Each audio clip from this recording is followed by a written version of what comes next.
Bem-vindo, advogado. Tudo bem, Bertoldo? Tudo bem, Dri? Boa tarde, Rovai. Boa tarde, Felipe. Salve, Um Roberto. pouco gripado, a voz de locutor. Mas você só está com problema na voz, você não está com soluço, não, né, Bertoldo? Não, soluço. Vocês sabem que o ano passado eu tive um problema desses de soluço, é horrível. Eu desejo fiquei, muito eu acho que soluço. umas 3 horas. Eu desejo um pouco de soluço para ele, para que ele possa ir para Papuda, porque soluçando assim na Papuda vai ficar chato.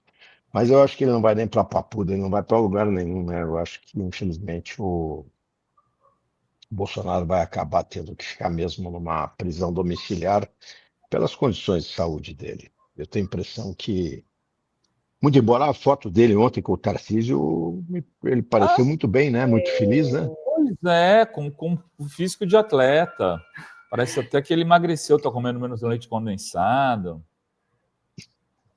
Ele sorrindo, uma face boa, eu acho que ele fez substituição de alguma coisa e tal. Né? Ele pareceu bem, não pareceu soluçando, não. Vai ver, foi o Tarcísio falou alguma coisa para ele que fez ele. Tomou um susto, né? Não Deve tem, ser né? um susto. Não, acho que todos eles estão apavorados, né? Porque eu tenho a impressão que o quadro político mudou bastante. Eu já apostava isso há algum tempo e que eu acredito muito, muito fortemente que o presidente Lula ganhará essa eleição, evidentemente no primeiro turno, e a gente vai ter 4 anos aí para tentar restabelecer a normalidade democrática do Brasil, talvez com um Congresso Nacional um pouco melhor, mais equilibrado, menos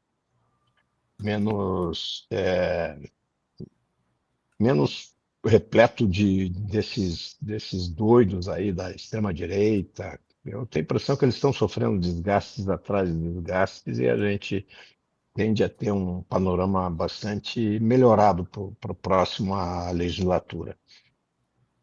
E você acha que eles vão conseguir aí essa redução das penas? Porque agora a anistia parece que está enterrada, né? Aquela que o PL, né? Os bolsonaristas, eles queriam a anistia ampla, geral e restrita para todo mundo, para inclusive para o Bolsonaro. E agora, com o Paulinho da Força, se a gente tem falado, né, relator, eles têm defendido uma redução das penas. Você acha que isso pode, você acredita que isso vai se dar e beneficiar o Bolsonaro? Eu, sinceramente, acredito que deles dá para se esperar de tudo, até o retorno à tentativa da votação de uma anistia, né? Até foi colocado no final de semana, me parece que o líder do PL trouxe informações no sentido de querer condicionar a votação do PL, do projeto de lei do imposto de renda, também a mesma, de novo, a anistia, né? Então, dessa turma a gente espera de tudo, porque eles não são pessoas normais, eles são loucos, eles são extremistas, eles são figuras bastante complexas, né? Então a gente pode esperar de tudo deles. Quanto à dosimetria da pena, eu também acho que é algo que não deveria ser levado à frente. Eu acho que é um casuísmo. Eu acho que se fosse para mexer na dosimetria, seria para agravar a dosimetria da pena, para agravar as penas. Na verdade, não é a dosimetria. O que vai se mexer, na verdade, é na pena. As penas serão alteradas para menor, é o desejo deles, né? E aí se alteraria, em virtude disso, as dosagens foram oferecidas nas decisões, nas sentenças judiciais condenatórias. Agora, eu acho que a gente deveria agravar.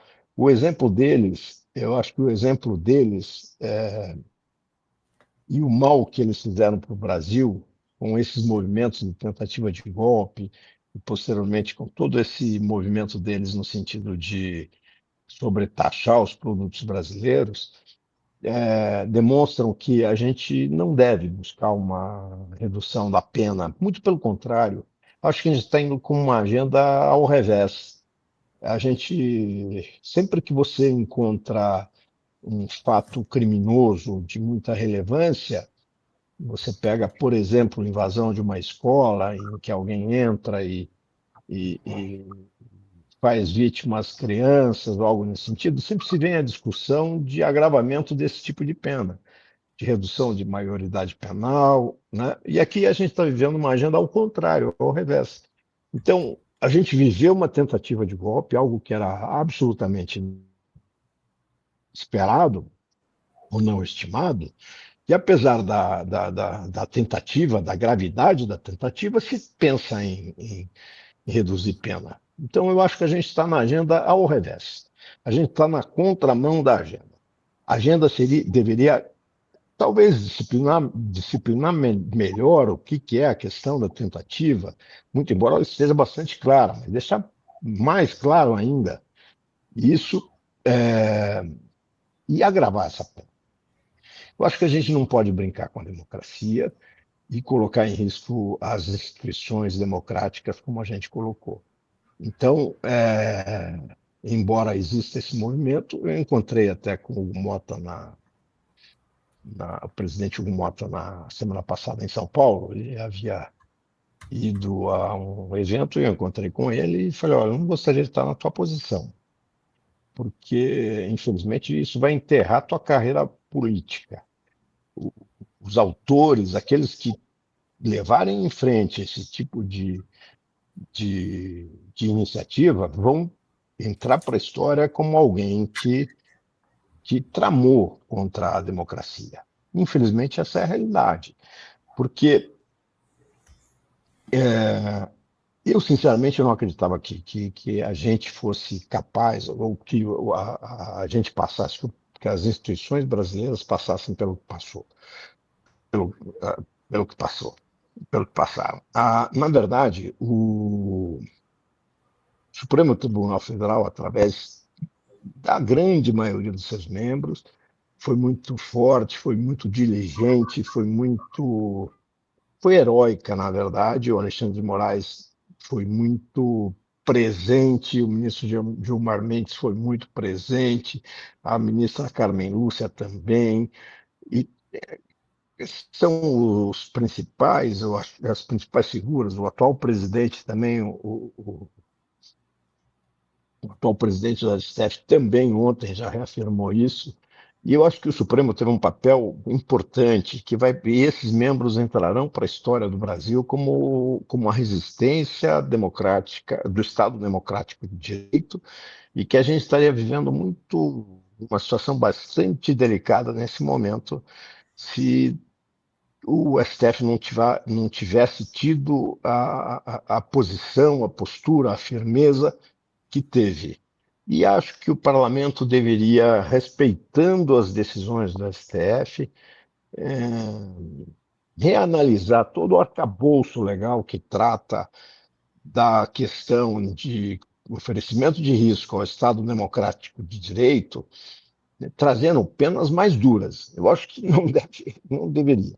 Contudo, o parlamento ainda tem uma maioria majoritariamente de direita, de extrema-direita, e o que torna difícil para o presidente não levar à frente essas tentativas. Mas eu, sinceramente, espero uma contenção por parte do Senado e que a gente não venha afrouxar essas penas, muito pelo contrário. Se possível, eu agravaria. Fazendo uma análise comparada com o direito internacional, existem países em que, para tentativas de golpe, as penas são perpétuas. Salvo engano, a Inglaterra, a Alemanha e a Austrália, as penas são perpétuas. E acho que aqui a gente poderia ir para algo nesse sentido. Me pareceu pequena a pena de 27 anos para o Bolsonaro. Eu acho que ele mereceria uma pena muito maior que essa. Eu não desejo pena para ninguém, eu não sou juiz, eu sou advogado. Então, o advogado não tem essa, essa índole punitivista, mas no caso do afronta ao Estado Democrático de Direito, que foi a tentativa que eles movimentaram, eu acho que a gente não pode condescender em relação a isso e a gente deveria ter penas mais severas ainda do que as que nós estamos aplicando a esses responsáveis de agora. Ô, Bertoldo, mais cedo eu me arrisquei aqui, eu não sou jurista, não sou advogado, mas eu me arrisquei aqui a dizer que caso um presidente alinhado com Bolsonaro vença as eleições, nem mesmo esse presidente poderia dar um indulto ao Bolsonaro diante do crime de abolição violenta do Estado Democrático de Direito. Seria inconstitucional. É certo isso ou eu simplesmente me arrisquei no mundo jurídico sem conhecimento nenhum e falei uma grande besteira? O do jurídico, você não falou besteira, você não falou besteira em tese, mas também em tese, Felipe, no mundo jurídico tudo é possível. O Supremo Tribunal Federal, embora como guardião da Constituição, ele tem um caráter um pouco mais político do que e menos rigoroso, afeito às leis, ou como eu posso dizer, de submissão ao texto constitucional. Eventualmente, o ato do presidente de indulto poderia ser promovido, sem dúvida, e seria questionado no Supremo Tribunal Federal, e caberia a ele analisar da constitucionalidade ou não desse indulto. E aí dependerá muito da composição, do momento. As decisões do Supremo Tribunal Federal, em certa medida, também são políticas, né? Se você perguntasse para mim como advogado, ou como eu não sou constitucionalista, mas todo advogado tem como base a Constituição, como fundamento inicial a Constituição, eu acho que não seria cabível, mas cabeça de juiz, aquela velha máxima, a gente pode esperar de tudo, né?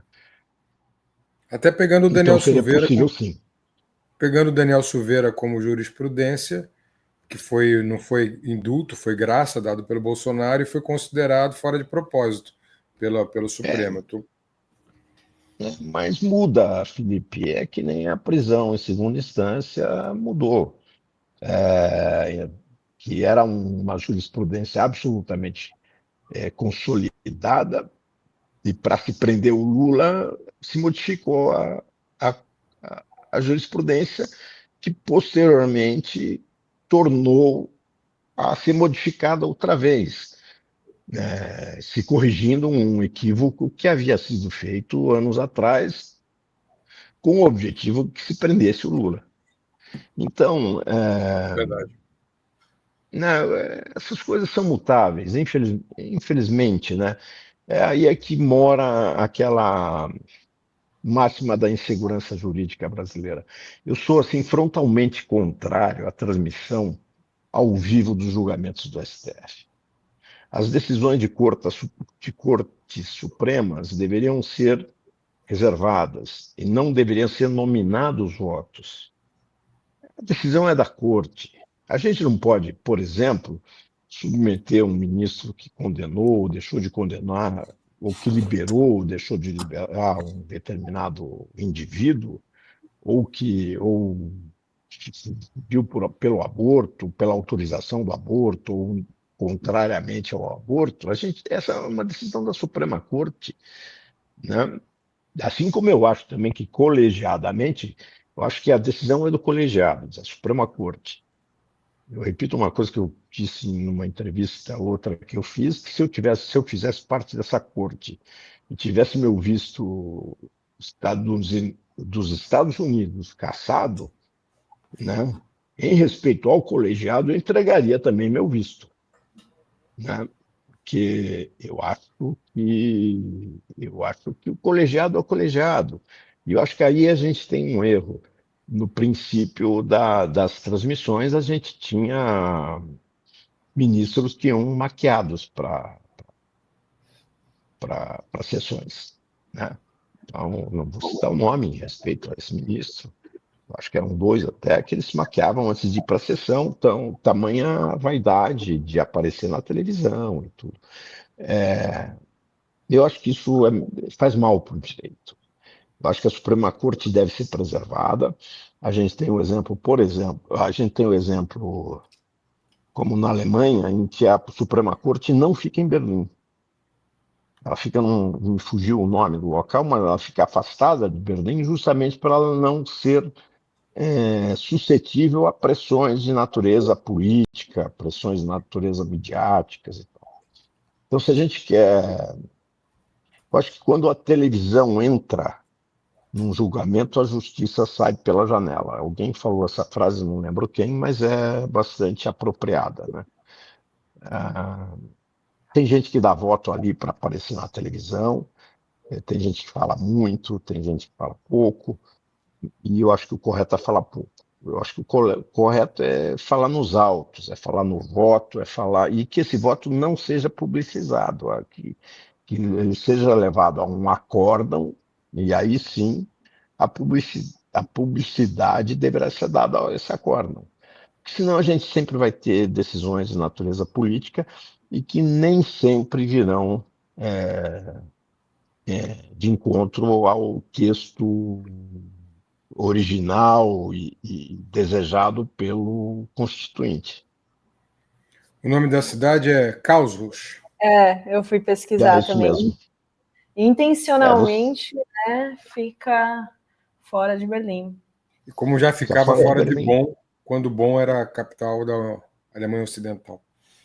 Assim, é verdade. E o sistema constitucional alemão é o mais evoluído de todos, até mesmo pelo evento vivido por eles do nazismo, né? Da presença do Hitler e todas as atrocidades que foram feitas por aquele regime e pelo que aqueles doidos fizeram e que, na minha opinião, se assemelham muito ao que esses caras aqui do Bolsonaro tentam fazer, fazem diariamente, né? A gente vê no Congresso Nacional diariamente manifestações assim estúpidas, manifestações extemporâneas, né? Sem conteúdo. Eles desejam bandido. Antes do Bolsonaro, bandido bom era bandido morto. Agora, bandido bom é bandido anistiado. Para o Bolsonaro é anistiado, para o outro bandido, ele é bandido, igual qualquer outro bandido, não faz diferença nenhuma. Esse cara matou 700 mil pessoas na pandemia, esse cara fez mal para muita gente. Eu estava vendo um dado ontem, o Eduardo Bolsonaro, esse movimento da taxação, levou o BNDES a oferecer 4,8 bilhões de reais em ajuda às indústrias. Ou melhor, o dado correto é o seguinte: a taxação criada pelo Eduardo Bolsonaro, ou provocada pelo Eduardo Bolsonaro, gerou um pedido de auxílio ao BNDES de 4,8 bilhões de reais. São praticamente $1 bilhão. Que as empresas que sofreram com essa taxação estão pedindo ao BNDES. E o BNDES já liberou algo em torno de 2,6 ou 2,8 bilhões de reais para esses empresários, majoritariamente pessoal de agronegócio, pessoal da área me parece que aquele pessoal da área de armamento também, os bolsonaristas. Então, aí eles recorrem ao Estado, eles querem Estado mínimo, aí eles vão ao BNDES e pegam dinheiro do BNDES para socorrer do problema criado pelo próprio Bolsonaro, pelo Eduardo Bolsonaro. Então, Eduardo Bolsonaro custou e custará pelo menos 4,8 bilhões de reais, né, aos cofres públicos, diretamente aos cofres públicos brasileiros. Né? É dinheiro que sai do Estado brasileiro. Podia estar fomentando desenvolvimento, poderia estar fomentando a abertura de novas indústrias. A gente tem um parque energético ainda a ser investido no Brasil para fazer frente aos data centers que a gente pretende colocar dentro do Brasil, mas está indo para socorrer empresário bolsonarista que votou, que ajudou o Bolsonaro, que puxou o voto para o Bolsonaro e que agora está pedindo dinheiro do BNDES. Falando em Eduardo Bolsonaro, como que você vê essas ameaças, né? Agora eles não estão se contentando mais em punir o Alexandre de Moraes. Agora eles estão até ameaçando os filhos do ministro Alexandre de Moraes. Já sancionaram a esposa, né, a advogada Viviane Barsi, já foi também sancionada pela Lei Magnitsky, e nessa semana o Paulo Figueiredo ameaçou os filhos. Isso é um absurdo, não é, Bertoldo? Os filhos agora, eles não têm limites. Me parece que a máfia tem alguns códigos de honra que mexe com os pais, mas não mexe com a família, não mexe com os filhos. Traficante tem isso, mas miliciano não tem. Então, por isso eles estão vindo para cima dos filhos.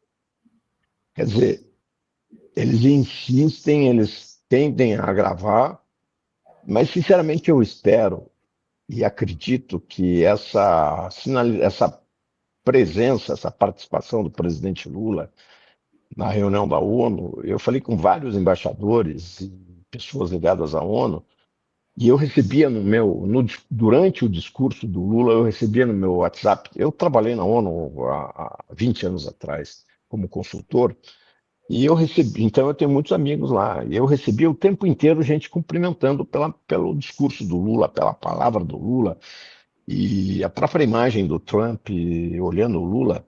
A gente não pode pensar que aquilo é um movimento de amizade pessoal ou de movimento emocional do Trump. É claro que são negócios que movimentam o desejo e as ações do Trump, e não. O americano é muito pragmático, é diferente da gente. Diferente do Lula, que o Lula é um cara que gosta de pessoas, ele se envolve, ele se emociona. Eles não, lá é número. Dá lucro, eles fazem negócio, não dá, eles não fazem.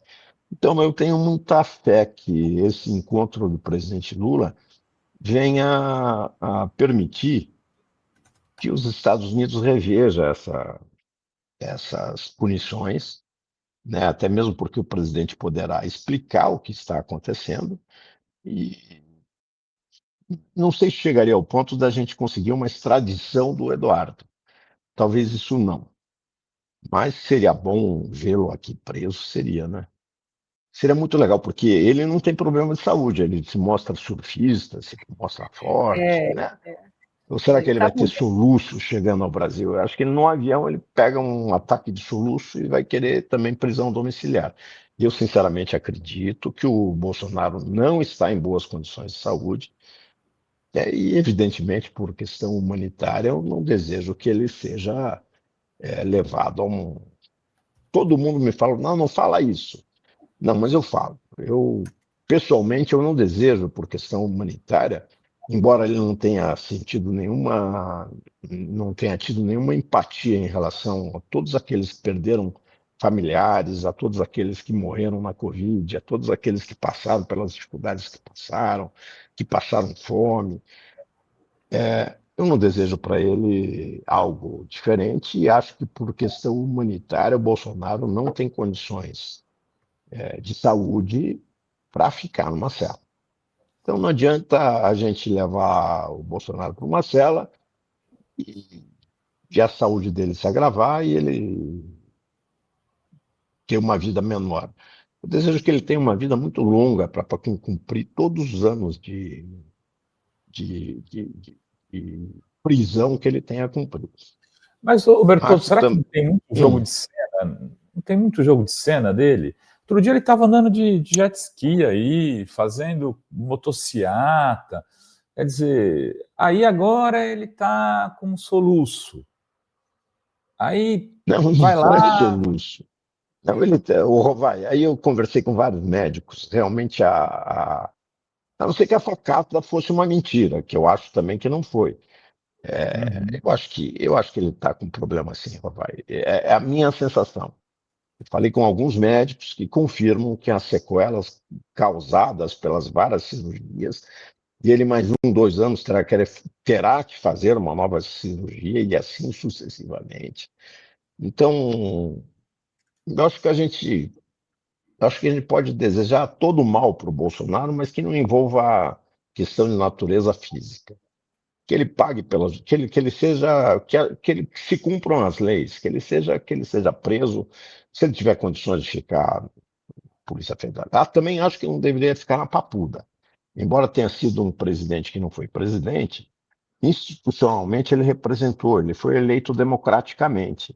E eu acho que um ex-presidente da República não deveria ficar em um local que não fosse uma cela de Estado-Maior, uma instalação militar, né? Mas me parece, aí eu também, em conversas que eu tive, o pessoal, tanto do Exército quanto das demais forças, não querem receber o Bolsonaro nos quartéis ou em qualquer batalhão, né? Ou então numa cela privada na Polícia Federal. Eu não acho que para o Brasil seria institucionalmente interessante ver um indivíduo, mesmo sendo Bolsonaro, mesmo sendo um miliciano, que é o caso do Bolsonaro, numa cela comum, porque ele foi eleito pelo povo brasileiro e durante 4 anos ele exerceu a presidência da República, então a institucionalidade é algo que o presidente Lula preza muito, que eu acho que todos nós devemos prezar, porque a gente só vai respeitar nossas instituições o dia que a gente conseguir separar a pessoa da instituição. É algo que o Lula faz muito bem. O Lula não deixa nenhum ministro chegar e se dirigir a ele chamando de Lula, por mais intimidade que tenha. A pessoa se dirige a ele como presidente e assim deve ser, né? Porque quando se fala com Lula, não se está falando com Lula, se está falando com o presidente da República Federativa do Brasil. Eu acho que assim deve ser. E esse imbecil do Bolsonaro foi nosso presidente, né? Por várias razões, né? A principal delas, eu acho que foi a Lava Jato, que construiu o ambiente para que um imbecil desse, para que um miliciano virasse presidente da República. Por causa da Lava Jato, ele virou presidente da República. Embora ele não seguisse uma institucionalidade, ele representava o Brasil. Essa história dele, eu acho que isso deve ser respeitado. Eu concordo que infelizmente eu penso diferente. Eu concordo que ele não deve ir para a papuda, eu acho que ele deveria ir para uma cela da Polícia Federal, só que eu acho que ele tem que ser preso, né? Inclusive porque quanta gente com soluço não tem nos cárceres brasileiros, ou quanta gente com problemas de doenças aí espalhados pelo Brasil inteiro. Não tem esse... Então, assim, ele tem que ser tratado como um cidadão com uma condição especial, que é ex-presidente da República, mas dentro do limite da lei. Eu também acho, mas o errado está o indivíduo que também tem problema de saúde e está em centro médico legal, sem condições. A gente tem que corrigir. Eu já fiquei preso, eu sei o que é uma cadeia. Aliás, você vai lançar um livro sobre isso, né? Eu queria até que você Na verdade, falasse. Eu vou lançar 2 livros. Até a minha assessoria pedi hoje que eles entrassem. Hoje não, essa semana que eles entrassem em contato com as editoras, as principais editoras, para a gente começar a negociar. E eu quero, eu comprei um equipamento, doutor, alcança para mim, eu vou escrever pessoalmente. Eu comprei um equipamento que eu vou fazer ele à mão. É isso aqui, ó. Eu estive na China e comprei um paper que você pega e faz, eu vou escrever à mão, para ser mais fácil para eu conseguir escrever. Então são 2 livros. Mas aí ele já vai digitalizando automaticamente, é isso? Você vai escrever? Não, é muito legal. Você escreve com a tua letra, e ele pode fazer uma letra bonitinha, porque a minha letra é um garrancho, mas ela pode fazer uma letra bonitinha, ou ela pode digitalizar imediatamente. E aí, se faz o arquivo, vou mandar para um jornalista fazer revisão, mas eu quero escrever, principalmente, 2 livros. O primeiro seria uma espécie de memórias do cárcere. Eu fiquei 2 anos preso. E eu percebo que gera muita curiosidade. As pessoas perguntam. A primeira pergunta que me fazem é a mais estúpida possível, né? Se eu sofri algum assédio na prisão. A primeira pergunta, e é uma curiosidade que vai da pessoa mais simples ao banqueiro. Ele falou, escuta, você teve que ser racional na cadeia e tal com alguém? Eu falei, claro que não deixaria, pode ser alguma. Mas a coisa que mais Curiosidade. gera curiosidade mórbida humana é um negócio impressionante. Então tem histórias muito engraçadas, tem histórias trágicas, tem histórias horríveis, tem histórias assim que eu participei, por exemplo, eu ajudei a controlar uma rebelião num presídio grande, fui eu que fui o negociador. Tem histórias que eu passei na solitária, tem histórias de tortura que eu sofri, tem história e tudo pilotado e comandado pelo Sérgio Moro. Não era. Então eu vou lançar esse livro. A previsão é que eu lance em maio. O primeiro volume vai ser Memórias do Cárcere. Até minha filha, no domingo, começou a revirar algumas coisas lá em casa e achou as cartas que eu mandava para ela, para minha mulher, que eu mandava para meu genro, que eu mandava para a família. Então tem coisas geniais que modestamente eu escrevo medianamente bem. Então, ela falou, pai, tem muito conteúdo aqui. Eu falei, legal, vai juntando que eu vou trazer e eu mesmo vou escrever. Se não ficar bom, eu jogo para um jornalista, porque vocês são muito melhores redatores do que a gente do que advogado. Agora, e o segundo volume, e o primeiro volume eu quero lançar em maio, e eu vou fazer o seguinte: o Sérgio Moro é candidato a governador no Paraná. Então ele vai para Maringá. E eu sou muito chamado a dar palestra em faculdade de Direito. E eu vou lançar meu livro fazendo uma palestra no dia seguinte que ele for a Maringá. Aí ele vai para Londrina, aí ele vai para Toledo, aí ele vai para Ponta Grossa, e assim sucessivamente. Eu vou fazer um percurso seguindo a agenda dele. Vou tirar um ano sabático para mostrar quem é. A cola do Moro, é isso aí, no vácuo do Moro, né? E o nome do livro eu tenho, eu não vou revelar ainda, porque tem uma coincidência que vai acontecer, mas eu vou. É um negócio interessante, mas que tem muito a ver com o que eu tenho a dizer. E tem situações assim, por exemplo, de oficiais de justiça que iam e que o Moro. Mas está um fatozinho. Eu fiquei 2 ou 3 meses em prisão domiciliar e um oficial de justiça me visitava. Eu servia cafezinho, refrigerante, depois ele já estava comendo pizza comigo. Então era. E ele ia, dia sim, dia não, ver se eu estava em casa, porque eu estava em prisão domiciliar, que foram 2 ou 3 meses que eu fiquei nisso.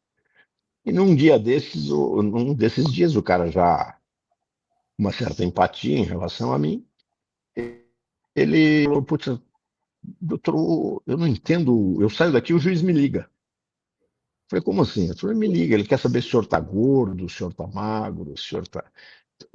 As coisas assim que são de difícil. Se o senhor está depressivo, se o senhor está feliz, se o senhor está infeliz, quem que estava com o senhor. Então, quer dizer, era uma vigilância mórbida, né? Uma curiosidade mórbida que esse cara tinha, que é um negócio muito doido. Ele tem um sadismo muito grande. Eu sei que não foi só eu quem passou por isso. Ele deve ter submetido muita gente a isso e, quem sabe, eu encoraje outras pessoas a fazer o mesmo. A contar essas histórias para mostrar o quanto doente é o Sérgio Moro. O Sérgio Moro é um psicopata, né? Não se fala psicopata mais hoje, né? Um sociopata, sem dúvida nenhuma, que tem um capital político ainda no Paraná e que está bem nas pesquisas. Ontem eu conversava, quem está lançando um livro também é o Beto Richa.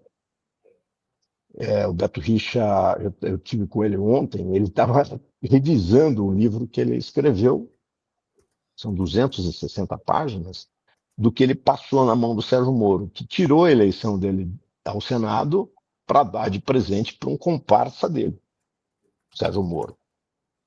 Ele prendeu, durante a campanha, ele prendeu o Beto Richa, deixou deixou o Beto, prendeu a esposa do Beto Richa também, uma violência, um negócio fora eu não vou contar, em respeito ao Beto, que é a família dele, mas, e depois a esposa dele nem denunciada foi. Então foi um negócio assim, então vai sair o livro do Beto, vai sair antes que o meu, e depois eu lanço o segundo livro que eu vou demonstrar processualmente. É um trabalho mais técnico que vai mostrar como é que foram meus processos, como é que eles me levaram à condenação de algo que eu não fiz. Né? Como é que eles criaram o meu triplex? Como é que eles criaram a tal tortura que eu teria feito? Como é que eles criaram a ficção da compra de sentença judicial? Como é que eles criaram? Como é que eles faziam? Como é que passava pelo TRF4 sem distribuição, para cair sempre na mão do mesmo desembargador, do mesmo modelo que eles fizeram depois com o presidente Lula? Mostrando, por exemplo, às vezes que eles me abordaram para eu entregar o Lula. Né? Das vezes que eles me abordaram, ele, Deltan Dallagnol e tal, para entregar. Tem até hoje eu recebi uma ligação muito interessante. Foi coincidência, hoje pela manhã recebi de um jornalista da Band, que ele falou, sabe, Roberto, aquele dia, eu era muito amigo do Boixá, do finado Boixá. Boixá ia na minha casa, ficava em casa, eu ia na casa dele, quando ele ainda morava no Rio, eu ficava na casa dele. Depois ele casou, foi para São Paulo, aí eu fui preso naquela oportunidade, e ele foi me visitar umas 5, 6 vezes na prisão, e ele gravou uma entrevista comigo. E o Sérgio Moro chamou o dono da emissora e fez sumir a fita da entrevista, em que eu mostro isso tudo, eu mostro que eles pediam a delação premiada, que eles forçavam a delação premiada para que eu entregasse o Lula ao José Dirceu. Eu falei isso tudo para o Boechat. E aí, quando houve, me parece que ele ia passar para o Mitter, eles submeteram ao Mitter, que achou um conteúdo muito interessante, que era o diretor de jornalismo da Band na época, jornalismo da Band na época.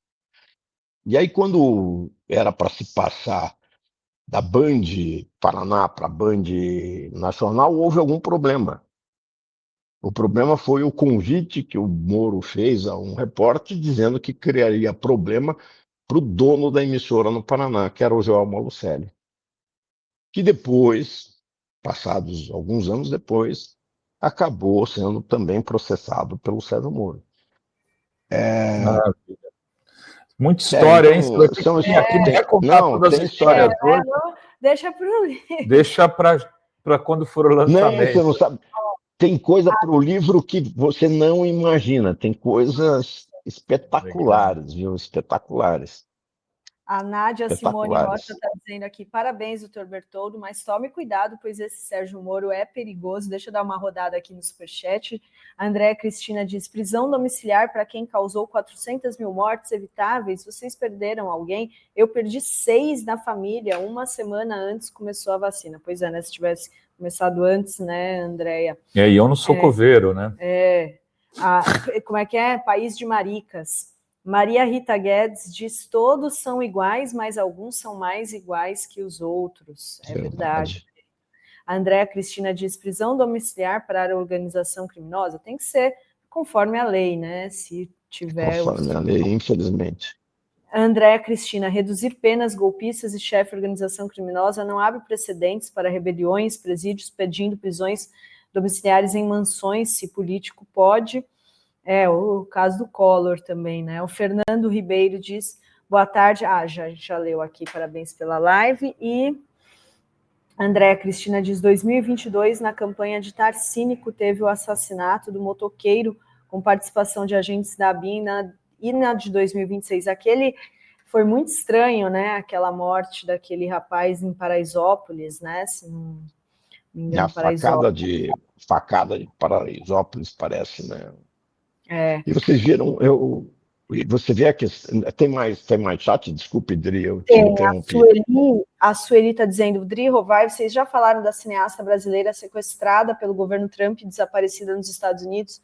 É algo urgente, precisa ser feito. É um absurdo, né? Ela foi para uma entrevista para tirar o green card, e aí ela foi detida, a família, o marido dos Estados Unidos, parece que não consegue contato, estão com advogado, e disseram que em 2019 ela não foi numa audiência, e eles dizem que ela sequer foi chamada, mas o fato é que ela ia tirar o green card e está presa pela polícia da imigração. Absurdo, a gente está acompanhando, tem matéria na revista Fórum, Sueli.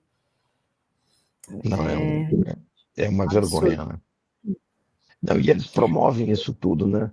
Eu estava vendo ontem, eu não sei quanto tempo a gente ainda tem, Dris, já encerrou a o gente tempo? ia entrar a Bebel parece que teve um problema, né, Tati? A Tati está, então a gente... Ela caiu a luz dela. A energia caiu. Estou pensando em deixar para amanhã. Vamos remarcar e a gente...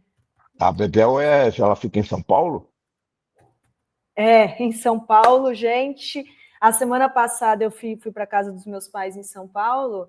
Eles ficaram 48 horas sem energia, sem luz. 48 horas, gente. Da privatização, né? O modelo de privatização que eles criaram é esse. Vocês viram na segurança pública, não sei se vocês comentaram, eu vi uma pesquisa da USP, valeria a pena vocês darem uma olhada, que 1/3 das bebidas, eu não sei se alguém aí vai, 1/3. e 1/3 das bebidas destiladas no Brasil são falsificadas. E agora a receita com bebida falsificada é maior do que da Ambev. É maior que da Ambev, né? Pra você ter uma ideia. Olha o nível que chegamos. Gente, eu não sei gravíssimo, né? Nesse caso. E eu não sei por que no governo do Temer eles retiraram aquele sistema de controle. Exatamente. O sistema de controle, a Dilma caiu, eles derrubaram a Dilma e tiraram o sistema de controle. Aí vai dizer para mim que são só coincidências, né? É porque eles querem desregulamentar tudo, não quer ter fiscalização. Eles falam, o mercado se autorregula. Olha aí, se autorregula, aí colocaram autodeclaração, que nem estão querendo fazer com licenciamento ambiental, né? Autodeclaração. Não, tem que ter fiscalização, né? Para ver se está cumprindo. Né? Na bebida, o que foi criado é a autorregulamentação, que na verdade o termo usado é autocontrole, né? Eles mesmos fazem o controle de si próprios e comunicam. E fica por isso mesmo. Mas se você for ver, se você puxar o fio da meada, na falsificação está o PCC, na falsificação estão as milícias, a distribuição estão as milícias, isso no caso do Rio de Janeiro, né? E é o mesmo círculo, né? É o mesmo que batiza o combustível, é o mesmo que tem as fintechs, por onde percorre o dinheiro da sonegação também desse tipo vem das fintechs, a compra e venda desses produtos é realizado por essas fintechs que são controladas pelo crime organizado. Enquanto isso, a polícia de São Paulo fica abordando pobres coitados, né, da periferia com abordagens violentas. São coitados, né, que acabam sofrendo e pagando, enquanto o crime organizado funciona com muita liberdade. Se você pegar os índices de criminalidade em São Paulo, só cresceram, né? Então, aí vem com essas figuras tipo The Hit, os caras gritam muito e não fazem nada, né? É gente que fala demais e não faz nada. É muito triste ver a oportunidade que se deu no Brasil para que essas pessoas surgissem, né? É muito triste. Muito bem, senhor Bertoldo. Salve, salve. Em breve teremos lançamento. Vou trazer o Bertoldo aqui em Santos para ele lançar na Realejo o livro dele. Ontem já até falava com meu amigo advogado, que também o Esmeraldo Tarquínio, falei que você estaria aqui hoje na live que você estaria escrevendo um livro sobre teu período na prisão, porque ele comentou, pô, ele foi preso. Falei, está escrevendo um livro, falei, vamos trazer ele em Santos. Ele falou, perfeito. Esmeraldo foi vice-prefeito aqui e o pai dele foi prefeito cassado na ditadura. É um homem negro, sambista, que ganhou aí, ligado ao Partido Comunista à época, tinha relações e tal. Negro sambista. E foi caçado. Negro sambista não é redundância, Rovai? Pois é, né? Os negros... Eles já nascem com uma ginga. Eles já nascem com uma ginga e com uma habilidade artística para compor, para cantar, para que nenhum outro tem, não é? É impressionante. Eu queria ter essa ginga que o negro tem. Eu não tenho nada disso. Pois gente, muito obrigado pela Valeu, oportunidade. Bertoldo. Obrigadão, Obrigada, Bertoldo. Obrigada, Felipe. Obrigado, Dri. Até a próxima, gente. Tchau, gente. Até sexta. Beijo. Valeu. Tchau. Tem muita Obrigado. gente perguntando Valeu, obrigada. Da OnePlay ainda. Nossa, OnePlay. O de outro, M de mundo, play. Exatamente. Ou on, como a gente falava ontem na live no DCM, que on, quem é da yoga aí, sabe, né, que é o som primordial, e a OM Play é Outro Mundo em Debate, então é uma plataforma de streaming do campo progressista, que ajuda todos os veículos da mídia progressista. Então você faça a sua assinatura e tem acesso a todo o acervo, e a gente vai anunciar já lançamentos em breve, na próxima semana, aí já deve vir, né, Rovai? Mais novidade, aula magna mensal, quem assina vai ter também, vai poder participar. Então, faça parte da OM Play, apenas R$ 39,90 por mês, você tem acesso a todo o acervo da plataforma, todo o catálogo de cursos online. E aí, como a gente também falava ontem, nessa coisa de ficar na rede social, às vezes perdendo tempo ali, vendo, né, coisas besteira, rios ali, que não tem nada a ver, vai para a OM Play e aí invista aí o seu tempo, né, a sua sobrinha no orçamento, na sua formação cultural, né, são cursos livres e tem certificado também para quem precisa ter o certificado, você conclui o curso, você já consegue emitir na própria plataforma. Então, faça parte dessa iniciativa, dessa rede aí de conhecimento, de saber, de pensamento para outro mundo em debate. Faça parte, assine a OM Play. Se você já assinou, divulgue para mais pessoas assinarem também.